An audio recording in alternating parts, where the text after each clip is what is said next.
Hello সবাইকে, good afternoon. চলো তোমাদের আমের একটা রেসিপি দেখাই আজকে।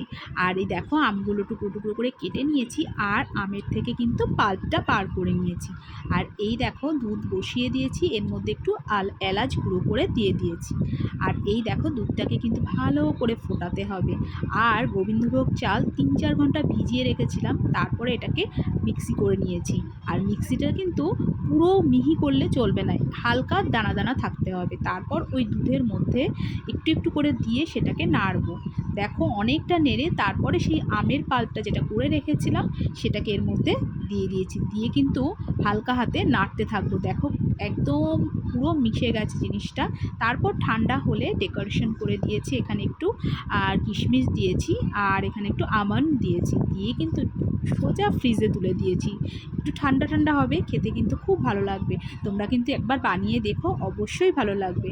টাটা।